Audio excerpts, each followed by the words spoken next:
يا مكة يا مكة يا حرما أشجانا نلت يعين. الحمد لله رب العالمين والصلاة والسلام على سيد الأنبياء والمرسلين وعلى آله وصحبه أجمعين ومن تبعهم بإحسان ودعا بدعوتهم إلى يوم الدين. أما بعد فأعوذ بالله من الشيطان الرجيم. بسم الله الرحمن الرحيم. اللهم صل على محمد وعلى آل محمد كما صليت على إبراهيم وعلى آل إبراهيم إنك حميد مجيد.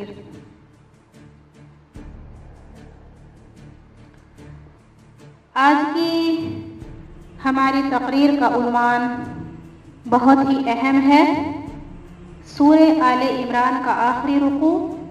اللہ رب العزت فرماتے ہیں کہ زمین اور آسمان کی پیدائش میں غور و فکر کرو، اور اللہ فرماتے ہیں کہ میں نے انسان کو اور جنات کو اس لیے پیدا کیا تاکہ وہ صرف اور صرف میری عبادت کریں، میری بندگی کریں. اس سے پہلے ذرا تفصیل ایک تھوڑی سے حرف کی ہے جو سب سے پہلے قرآن میں سب سے پہلے پڑھا جاتا ہے. اعوذ باللہ من الشیطان الرجیم. میں اللہ کی پناہ میں آتی ہوں شیطان مردود سے. بسم اللہ الرحمن الرحیم. شروع اللہ کا نام لے کر جو بڑا مہربان نہایت رحم کرنے والا ہے. خواتین اسلام، اس میں غور کرنے کی بات یہ ہے کہ اس میں دو حرف ہیں، ایک رحمان اور دوسرا رحیم. رحمان لفظ عام ہے، یعنی کہ رحمان کا معنی ہوتا ہے مہربانی کرنا. اب رحمان کا لفظ صرف اللہ کی ذات صفت کے لیے خاص ہے، لیکن اس کا معنی عام ہے. لفظ خاص ہے اور معنی اس کا عام ہے، کیونکہ اس کا معنی مہربانی کرنے کا ہے. اور اللہ رب العزت نے جتنی بھی مخلوقات اس دنیا میں پیدا کی ہیں وہ سبھی پر مہربان ہے. چاہے وہ انسان ہو، چاہے وہ جنات ہو، چاہے چرند ہو، پرند ہو، یا پھر کوئی اور جانور ہو، وہ سب کے ساتھ مہربانی کا معاملہ کرتا ہے، کافروں پر بھی اور مومنوں پر بھی. لیکن اس کے اندر ایک الفاظ اور آتا ہے الرحیم. یہ اصل میں راحم ہے، رحم کرنے والا. یہ لفظ عام ہے اور معنی اس کا خاص ہے. جیسے قرآن کریم میں ارشاد فرمایا وَكَانَ بِالْمُؤْمِنِينَ رَحِيمًا، یعنی لفظ رحمت صرف اللہ تبارک و تعالی نے مومنوں کے لیے خاص کی ہے. تو یہ رحیم کا لفظ صرف اور صرف مومنوں کے لیے آتا ہے. جس طرح اللہ تبارک و تعالی نے پوری مخلوقات میں سے مومنوں کو چن کر اس لفظ کا انتخاب ان کے لیے کیا، تو ہم نے اللہ تبارک و تعالی کی مخلوق کا مطالعہ کرنے کے بعد اللہ تبارک و تعالی کو اس ذات سے متصف کیا.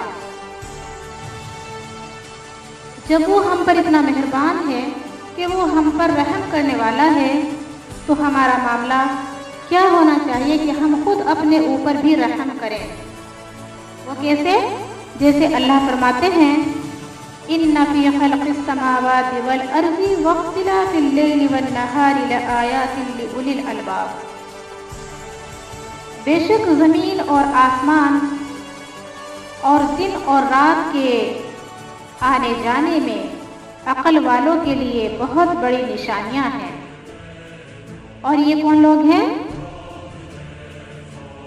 یہ کون لوگ ہیں جو زمین اور آسمان کی پیدائش اور دن اور رات کے بدلنے میں غور و فکر کرتے ہیں. اللہ فرماتے ہیں الذین یذکرون اللہ قیاما وقعودا وعلی جنوبہم ویتفکرون فی خلق السماوات والارض ربنا ما خلقت هذا باطلا سبحانک فقنا عذاب النار. یہ وہ لوگ ہیں جو اللہ کا ذکر کھڑے اور بیٹھے اور کروٹوں پر ہر دم اللہ ہی کا ذکر کرتے ہیں، اپنی زبان کو ہر دم اللہ کے ذکر سے تر رکھتے ہیں۔ وَيَتَفَكَّرُونَ، اور وہ زمین اور آسمان کی پیدائش میں غور اور فکر کرتے ہیں کہ وہ کون اعلیٰ ذات ہے جس نے زمین اور آسمان کو ایسا وجود بخشا۔ رَبَّنَا مَا خَلَقْتَ هَذَا بَاطِلًا، اے ہمارے رب، بے شک تو نے ہمیں بیکار ہی پیدا نہیں کیا۔ سبحانک فقنا عذاب النار، بس ہم تیری پاکی بیان کرتے ہیں، بس تو ہمیں عذاب یعنی کہ دوزخ کے عذاب سے بچا لے۔ اب اصل بات یہ ہے کہ اللہ تبارک و تعالیٰ نے اس دنیا کے اندر اتنی مخلوق بنانے کے بعد اس انسان کو اشرف المخلوقات کا شرف ہی کیوں بخشا؟ ایسے القاب سے اس کو کیوں ملقب کیا؟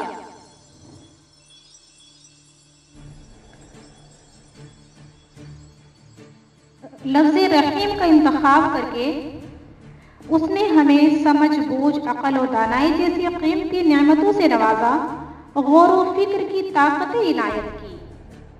جب یہ سب کچھ دائرہ ہمارے اختیار میں ہے تو ہمارا فرض بن جاتا ہے کہ ہم دنیا کی ہر چیز پر غور کریں، اللہ تبارک و تعالیٰ کی مخلوق کا مطالعہ کریں، لیکن ہم ہر چیز کو جب اس دنیا میں دیکھتے ہیں تو اس کا کوئی نہ کوئی رزلٹ ہماری عقل نکال دیتی ہے۔ لیکن افسوس کہ اللہ رب العزت کی مخلوق کا مطالعہ کرنے سے ہماری عقل، ہماری فہم ناقص ہے۔ اللہ تبارک و تعالیٰ نے اتنی خوبصورت بات فرمائی کہ تم زمین اور آسمان کی بناوٹ میں غور و فکر کرو۔ آپ نے کبھی غور و فکر کی کہ جب آپ رات میں لیٹے تھے تو چاند اپنی جوانی پر تھا، اور چاند اپنی جوانی کی ضیاءپاشی پوری مخلوق پر بکھیر رہا تھا، درختوں، باغوں، کھیتوں اور پہاڑوں، یہاں تک کہ چٹیل میدانوں کو بھی چاند نے اپنی روشنی سے روشن کیا ہوا تھا۔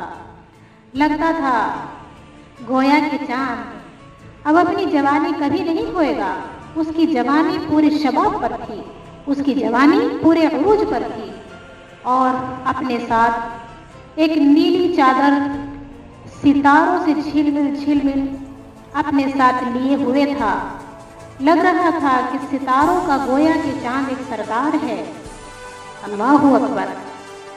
جب ہم نے دیکھا تو سوچا کہ اس کی جوانی اور ستاروں کی جگمگ جھلمل ہمیشہ رہے گی، لیکن یہ دیکھتے دیکھتے ہم سو گئے۔ جب ہم سو گئے تو ہم نے ایک رات گزاری، جب ہم صبح اٹھے تو ہم نے صبح اپنی نورانی صبح کا استقبال کیا۔ جب آسمان کی طرف کو دیکھا تو چاند کی جوانی، ستاروں کی جھلمل سب ختم ہو چکی تھی۔ اللہ رب العزت نے اس کو صرف رات میں چمکنے کا حکم دیا ہے تو وہ اللہ کے حکم کے خلاف نہیں چلتا، وہ صرف رات میں ہی چمکتا ہے، اور جس وقت اللہ اس کو کہتا ہے وہ اپنے آپ کو چھپا لیتا ہے۔ یہ ہے اللہ کے حکم کو ماننا، یہ ہے اللہ کے حکم کو ماننا۔ پھر جب چاند کا راج ختم ہو چکا، پھر سورج کی بادشاہت کی باری تھی۔ صبح سویرے بڑا سہانا وقت تھا، آسمان کے کناروں سے روشنی نمودار ہو کر سورج کی آمد کا اعلان کر رہی تھی۔ تھوڑی ہی دیر میں مشرق کی طرف سے تیز دہکتے ہوئے انگارے کا ایک گولا نمودار ہوا۔ لیجیے جناب، روشنی کا بادشاہ سورج رونق افروز ہوا۔ گنبد، مینار، پہاڑ، چٹیل میدان، در و دیوار سب سنہری نظر آنے لگی۔ خود آسمان اور اس کی پوری فضا سنہری دکھائی پڑنے لگی، اور اللہ اکبر، چڑیوں نے اور تمام جانوروں نے اپنی اپنی زبان میں چہک چہک کر، پھولوں نے مہک مہک کر، پودوں نے لہلہا کر، اپنی اپنی زبان میں نغمے گا گا کر سورج کا استقبال کیا۔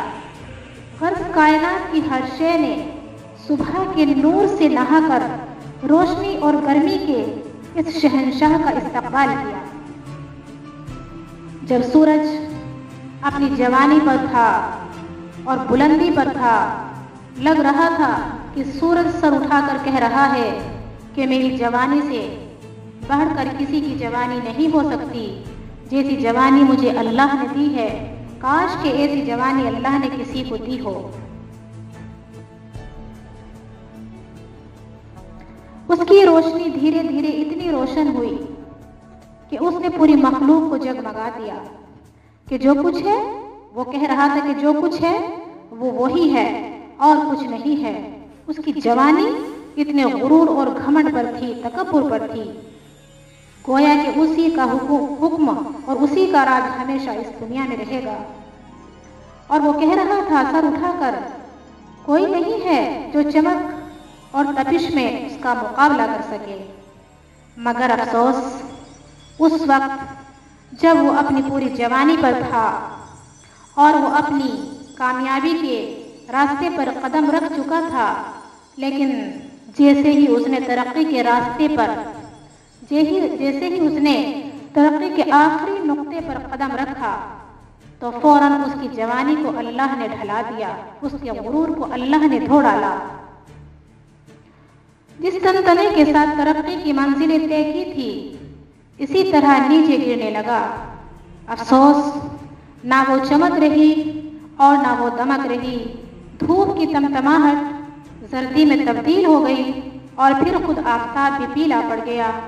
اس کے چہرے سے حسرت کے آثار نمودار تھے اور اپنی حسرتوں کے بیچ تیزی سے گرتا گراتا آسمان کے مغربی کناروں میں جا منہ چھپایا اور اپنے پیچھے سرخ مائل زرد دھاریاں چھوڑ گیا، جس کو ہم اپنی زبان میں شفق کہتے ہیں۔ یہ لو جی، چاند اپنی جوانی دکھا کر صرف رات بھر کی جوانی کو کھو بیٹھا، اور رات میں ستاروں اور چاندنی کی پرشکوہ مجلس دیکھی تھی ہم نے، اور صبح ہوتے ان میں سے کچھ بھی باقی نہ تھا۔ اب دن بھر کے اس تماشے نے پھر وہی رات والی بات دہرا دی کہ اس عدلتی بدلتی دنیا میں ہر عروج ہے، اس عدلتی بدلتی دنیا میں ہر ترقی کو زوال ہے، ہر کامیابی کو ناکامیابی ہے، باقی رہنے والی صرف اور صرف اللہ کی ذات ہے۔ آسمان بے شمار ستاروں اور سیاروں کے ساتھ، زمین خود جس میں ہم رہتے ہیں، تمام پیڑوں، جانوروں، میدانوں، پہاڑوں اور سمندروں کے ساتھ مختصر زندگی رکھنے والی ہے اور فانی ہے۔ بقا اور دوام صرف اور صرف اللہ ہی کی ذات کو ہے کہ اللہ ازلی ہے اور اللہ ابدی ہے، اللہ کی ذات لا فانی ہے۔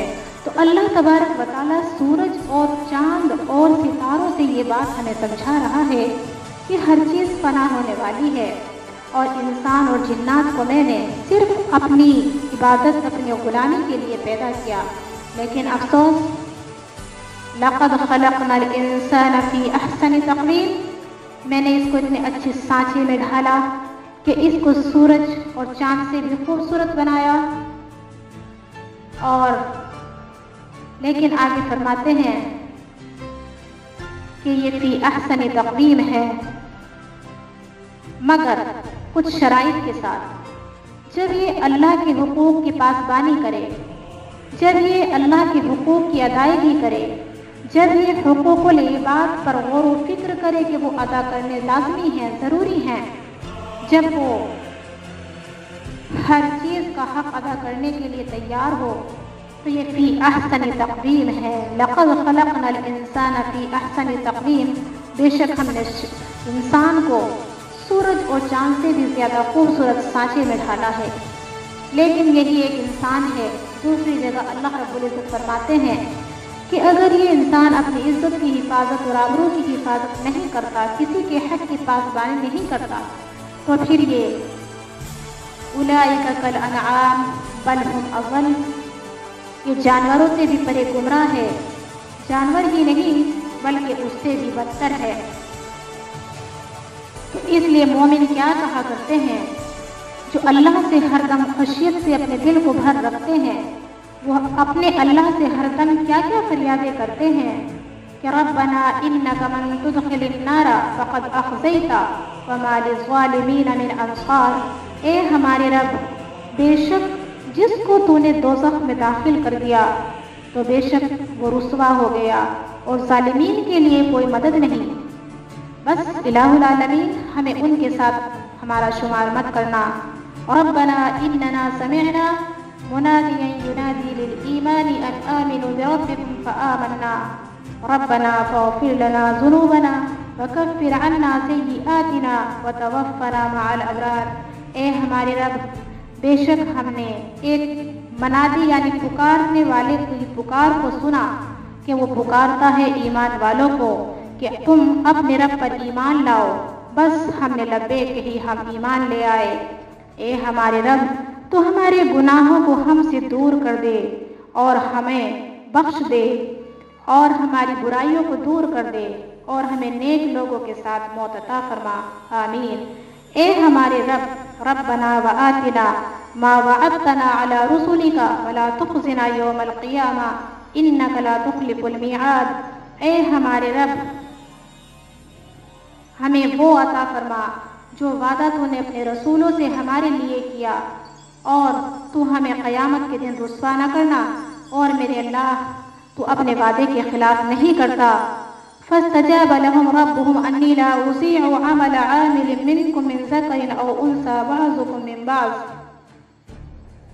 بس ان کے رب نے ان کی دعا قبول کی کہ میں کسی کی محنت ضائع نہیں کرتا، تم میں سے چاہے مرد ہو چاہے کوئی عورت ہو۔ فالذین ہاجروا واخرجوا من دیارہم وأوذوا في سبیلی وقاتلوا وقتلوا لأکفرن عنہم سیئاتہم ولأدخلنہم جنات تجری من تحتها الانہار ثوابا من عند اللہ واللہ عنده حسن الثواب۔ پھر اللہ رب العزت فرماتے ہیں وہ لوگ جنہوں نے اللہ کے راستے میں ہجرت کی، یعنی کہ برائی سے نکل کر نیکی کی طرف چل پڑے، اور دوسروں کو بھی کہا کہ تم اپنا رشتہ اللہ سے مکمل طور پر جوڑ لو، اس کا رشتہ ہمیشہ مضبوط ہے۔ اسی طرح خواتین اسلام اس دنیا کے اندر بھی خونی رشتے یہی تک ہیں جب تک ہم اس دنیا میں ہیں، لیکن جو دینی رشتے ہوتے ہیں وہ اللہ کے یہاں بھی قائم رہیں گے اور اس دنیا میں بھی قائم ہی رکھنے چاہیے۔ بس وہ رشتے جن کو ہم اپنے پیٹ سے پیدا کرتے ہیں، اگر وہ ہدایت پر نہیں ہوں گے تو وہ رشتے اللہ کے یہاں ختم کر دیے جائیں گے، کاٹ دیے جائیں گے۔ بس دوستی کا حق دوست اس طرح ادا کرے کہ اپنے مسلمان بھائی بہن کا ہاتھ پکڑ کر اللہ کے سامنے مصلی پر جھکا دے تو اس نے دوستی کا حق ادا کر دیا۔ تو اللہ فرماتے ہیں یہ وہ لوگ ہیں جنہوں نے اللہ کو پانے کے لیے برے لوگوں کی صحبت کو چھوڑا اور وہ اپنے شہروں سے نکال دیے گئے اور میری راہ میں وہ ستائے گئے اور لڑے اور مارے گئے۔ لأکفرن عنہم، تو میں ضرور ان سے ان کی برائیوں کو دور کر دوں گا اور ان کو ایسے باغات میں داخل کروں گا جن کے نیچے نہریں بہتی ہیں، یہ اللہ کے پاس ان کا اجر و ثواب ہے۔ واللہ عندہ حسن الثواب، اور اس کے پاس بہت بہترین اجر و ثواب ہے۔ لا یغرنک تقلب الذین کفروا فی البلاد، آپ صلی اللہ علیہ وسلم سے فرمایا جا رہا ہے شہروں میں کافروں کا چلنا پھرنا آپ صلی اللہ علیہ وسلم کو دھوکہ نہ دے، یہ تھوڑا سا فائدہ ہے اس دنیا کا۔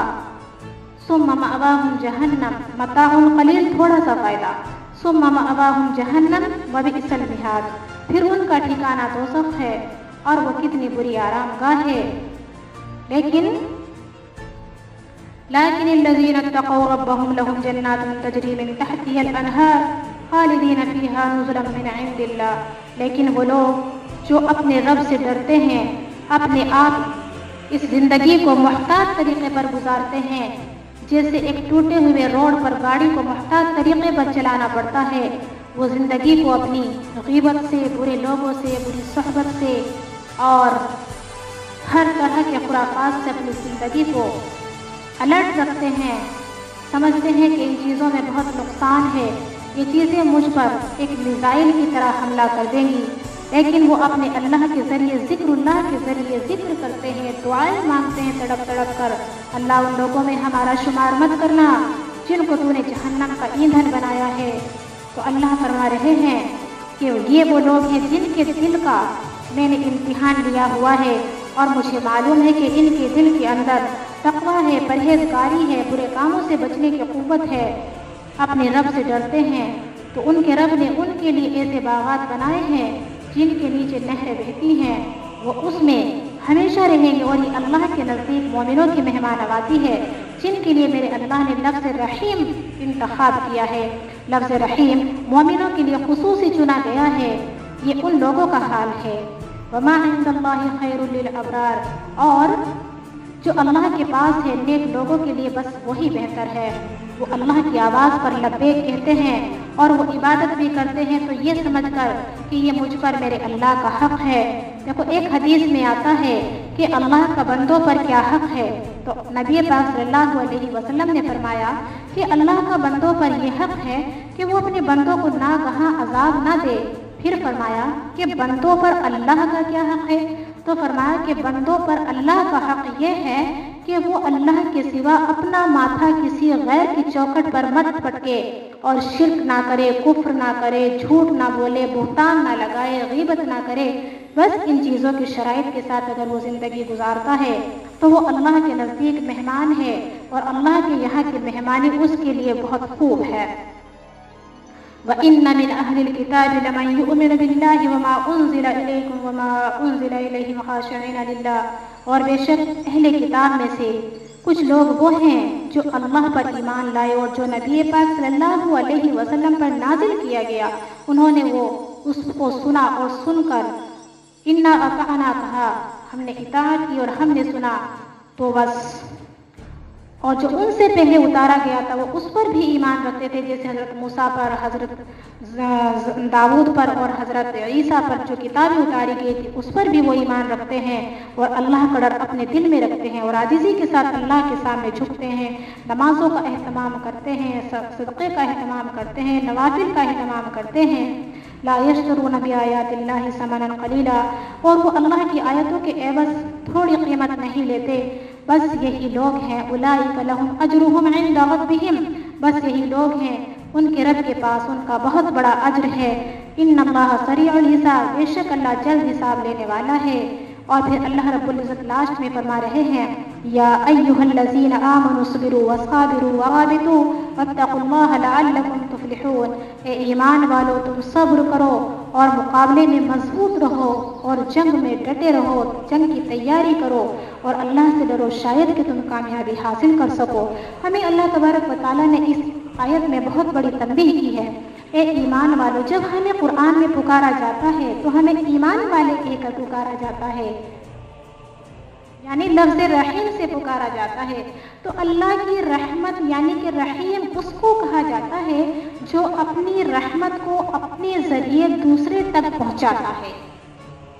تو اس نے ہمارے لیے لفظ رحیم کا انتخاب اس لیے کیا کہ جب ہم ایمان لاتے ہیں اور ہم گواہی دیتے ہیں تو اللہ کے یہاں ہمیں اللہ کے گھر کے اندر انٹر ہونے کا ہمیں راستہ مل جاتا ہے، اور اللہ ہمیں اپنے گھر کے اندر داخل ہونے کی اجازت عطا فرما دیتے ہیں، تو پھر ہمارے اوپر کچھ احکام شریعت لاگو ہو جاتے ہیں۔ تو جو مومن اپنے اندر اس بات کو رکھے کہ میرے اللہ نے ہم پر اتنے احسان کیے کہ جس کی کچھ انتہا نہیں، بولنے والی زبان اور سمجھنے والا دل اور سوچنے والا دماغ، عقل، ہاتھ پاؤں کی پکڑ، چلنا پھرنا، ایسا سب کچھ عطا کیا۔ اس دنیا کے اندر اللہ کے سوا کیا ہے کوئی جو اللہ کے علاوہ ایسی چیزیں ہمیں اور عطا فرما دے؟ تو ہمیں چاہیے کہ ہم اپنے اللہ پر ان چیزوں پر ایمان لائیں، اور اگر ہم اصل میں مومن ہیں تو ہمیں یہ لفظ رحیم کسی مومن انسان کے لیے کیا ہر مومن انسان کے لیے لایا جا سکتا ہے، کیونکہ مومن کا دل بھی رحم سے بھرا ہوتا ہے، وہ بھی دوسرے انسان کو رحم کی نظر سے دیکھتا ہے۔ تو لفظ رحیم ایک ایسا لفظ ہے جس کا اللہ تبارک و تعالیٰ نے مومنوں کے لیے انتخاب کیا ہے۔ تو مومنوں کو چاہیے کہ اپنے رب کے اس الفاظ کو چننے کا احسان مانیں اور اس کا شکریہ ادا کریں اور نماز کو نماز بنا کر ادا کریں، روزے کو روزہ بنا کر رکھیں، زکوٰۃ کو زکوٰۃ بنا کر ادا کریں اور نوافل صدقہ ادا کریں اگر ان چیزوں کا لحاظ رکھتے ہوئے انسان اپنی زندگی گزارتا ہے تو سورہ فاتحہ میں 3 لوگوں کو بتایا گیا ہے۔ ایک لوگ وہ ہیں جن پر اللہ نے اپنا انعام کیا، اور دوسرے لوگ وہ ہیں غیر المغضوب جو جانتے ہیں جاننے کے بعد مانتے نہیں ہیں، اور والضالین وہ لوگ ہیں جو بھٹکے ہوئے ہیں، نہ جانتے ہیں اور نہ مانتے ہیں۔ تو اللہ سے دعا کیجیے کہ اللہ ہمارا شمار ان لوگوں میں کرے جن لوگوں پر اللہ نے اپنا انعام کیا۔ اہدنا الصراط المستقیم صراط الذین انعمت علیہم، اور ہمیں سیدھے راستے کی توفیق عطا فرمائے، آمین اللہم آمین۔ آخر دعوانا ان الحمد للہ رب العالمین۔